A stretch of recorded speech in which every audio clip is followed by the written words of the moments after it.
বিসমিল্লাহির রহমানির রহিম। আসসালামু আলাইকুম। সুপ্রিয় দর্শক শ্রোতাবৃন্দ, স্বাগতম আজকের বিশেষ পর্বে। আজ মঙ্গলবার 30 জুন 2026। আগামীকাল থেকে নতুন অর্থবছর শুরু হচ্ছে, আর এই অর্থবছরের সঙ্গে জড়িয়ে আছে বাংলাদেশের প্রায় 22 লাখ সরকারি কর্মকর্তা কর্মচারীর 11 বছরের অপেক্ষা, নবম জাতীয় পে স্কেল। তবে আজকের পর্বটা একটু আলাদা হবে। আমরা শুধু ঘোষণা শোনাবো না, আমরা দেখব এই সিদ্ধান্তের পেছনের রাজনীতি, অর্থনীতি আর মানুষের জীবনের আসল ছবিটা। চলুন শুরু করি। হ্যাশট্যাগ প্রথম পর্ব। সর্বশেষ অবস্থান, গুঞ্জন নয়, বাস্তবতা।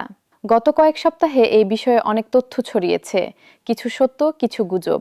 আমরা সবচেয়ে সাম্প্রতিক ও নির্ভরযোগ্য সূত্র ধরে গুছিয়ে বলছি। অর্থ ও পরিকল্পনা মন্ত্রী আমির খসরু মাহমুদ চৌধুরী জুন মাসের শুরুতে জানিয়েছিলেন, চলতি মাসে গেজেট প্রকাশের প্রস্তুতি চলছে এবং নতুন অর্থবছরের শুরু থেকে বাস্তবায়নের লক্ষ্যে কাজ চলছে। অর্থ মন্ত্রণালয়ের অর্থ বিভাগও নিশ্চিত করেছিল, 1 জুলাই থেকে সুপারিশকৃত মূল বেতনের 50% কার্যকর হবে। তবে গত কয়েকদিনে পরিস্থিতি কিছুটা বদলেছে। পে স্কেল পর্যালোচনায় গঠিত সচিব কমিটি প্রাথমিক 3 ধাপের পরিকল্পনা থেকে সরে এসে 2 ধাপে বাস্তবায়নের কথা ভাবছে বলে জানা যাচ্ছে। আর গেজেট জুলাইয়ের মাঝামাঝি জারি হতে পারে, জুনের মধ্যে নয়। অর্থাৎ যে তারিখ নিয়ে এত আলোচনা হচ্ছিল সেটিও এখনও নড়াচড়া করছে। এটাই প্রশাসনিক বাস্তবতা। চূড়ান্ত গেজেট না হওয়া পর্যন্ত কোনো তারিখই পাথরে খোদাই করা নয়। এই অনিশ্চয়তাটা গুরুত্বপূর্ণ, কারণ এর আগের প্রতিশ্রুত তারিখগুলো বদলেছে বহুবার। দ্বিতীয় পর্ব, 11 বছরের হিসাব।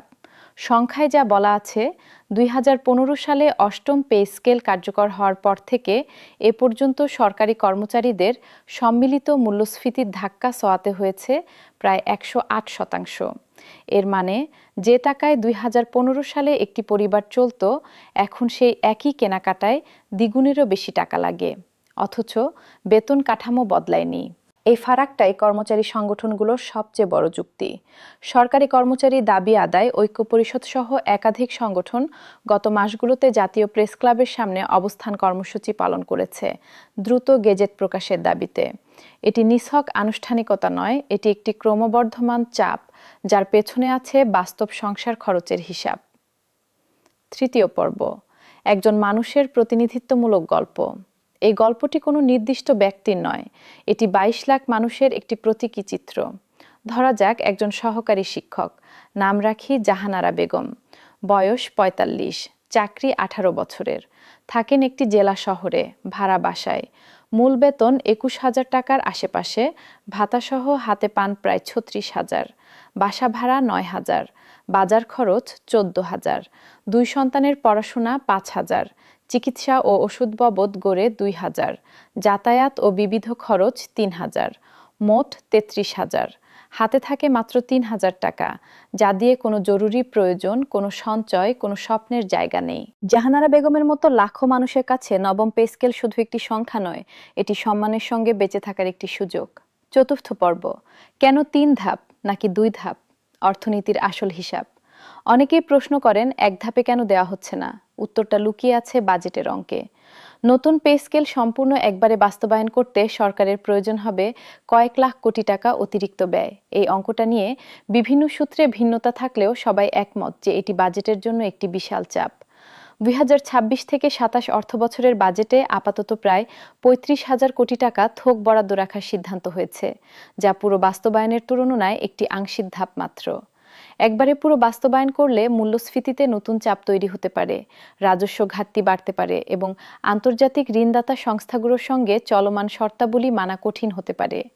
এই বাস্তবতা মাথায় রেখেই সরকার ধাপে ধাপে এগোনোর কৌশল নিয়েছে। কর্মচারীদের কাছে এই কৌশল প্রায় অসহিষ্ণু মনে হয়, কারণ তাদের প্রতিদিনের সংসার তো ধাপে ধাপে চলে না। এখানে একটা টানাপোড়েন স্পষ্ট। রাষ্ট্রের আর্থিক বাস্তবতা বনাম মানুষের তাৎক্ষণিক প্রয়োজন, দুটোই সত্য, আর এই দুইয়ের মাঝামাঝি কোথাও সরকারকে সিদ্ধান্ত নিতে হচ্ছে। পঞ্চম পর্ব, যারা সবচেয়ে কম পান তাদের জন্য কি থাকছে? সাম্প্রতিক বৈঠকগুলোর সূত্র বলছে, এবারের পে স্কেলে সবচেয়ে বেশি গুরুত্ব পাচ্ছে 11 থেকে 20 গ্রেডের কর্মচারীরা, অর্থাৎ যারা বেতন কাঠামোর সবচেয়ে নিচের ধাপে আছেন।